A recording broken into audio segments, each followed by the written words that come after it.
If your podcast opening music sounds anything like what you just heard, it's probably time to give your theme song a facelift.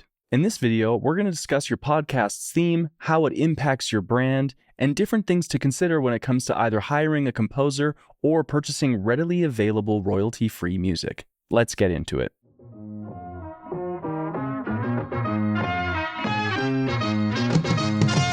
Hey everyone, welcome back to the channel. Chances are you're here because you want to learn more about podcasting or you're looking for industry tips from the pros. Well, you could have guessed, you're in the right place. I'm Quinn from The Podcast Consultant, and today we're going to be looking into something that's often overlooked when it comes to building out the brand and feel of your podcast, and that is your theme song. Be sure to stick around until the end of this video where I'm going to be giving you some quick tips on how to pick the right theme song for your podcast. All right. You may or may not know, but when it comes to picking music for your podcast, there are no shortage of options or ways you can approach picking a theme song. If your show talks about the finer things in life, it might be best paired with a smooth jazz opening, catering to listeners familiar with luxury. Maybe your target market is the working class and trying to stoke the fires of their entrepreneurial spirit.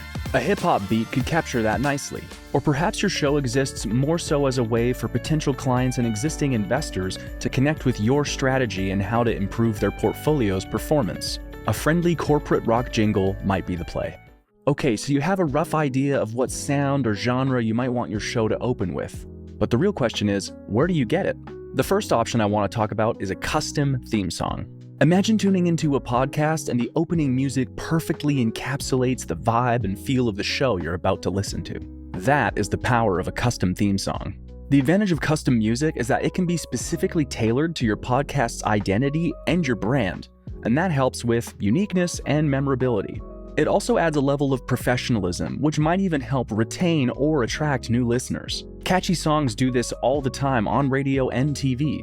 Another bonus feature of custom music is that you can tailor the composition by adding and removing instruments. You can change the composition, you can improve the melodies, change the melodies, and work with the composer so that it's fine-tuned to your liking. Incredible to even make a piece of music like that. One of the main things to keep in mind, though, is that custom music inevitably will be more expensive. Some costs could be hiring the composer as well as paying for exclusivity rights on the music they compose for you.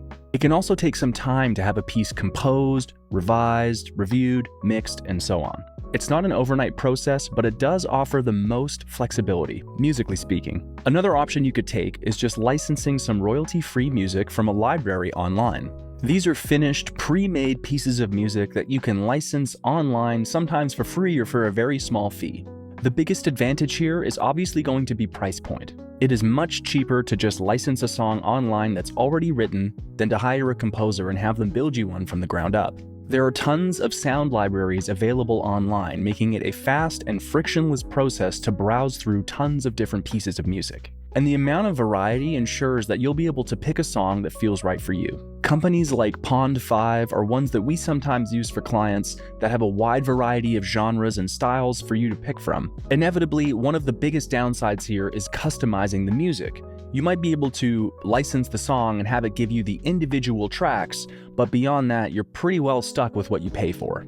Not only that, but not all the songs you license online are going to give you an exclusive option, meaning that you're not able to protect whether or not this song will show up in another podcast or piece of content somewhere online. So, here are a few key takeaways when it comes to picking a theme song for your podcast. Number 1, consider your brand. Think about your podcast's tone and message. You want the theme of the music to reflect the content you produce and the topics you'll discuss.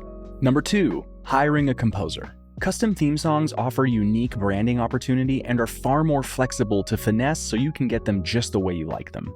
But they can be costly and time-consuming. 3, license pre-made music. Royalty-free music is a budget-friendly alternative when it comes to your theme song. But at the end of the day, you get what you get, and without exclusive rights, there's no guarantee it might not show up on someone else's podcast. 4, keep your audience in mind. The right music paired with the right content can enhance your listener's experience. A catchy enough song might stay stuck in their head well after they've finished listening to your show.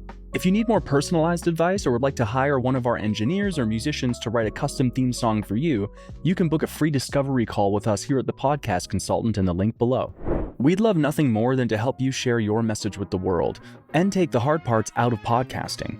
That way you can focus on having great conversations with engaging guests and sharing your brand with listeners and viewers online. As always, thanks for watching. What theme song did you pick for your podcast? Let us know in the comments below.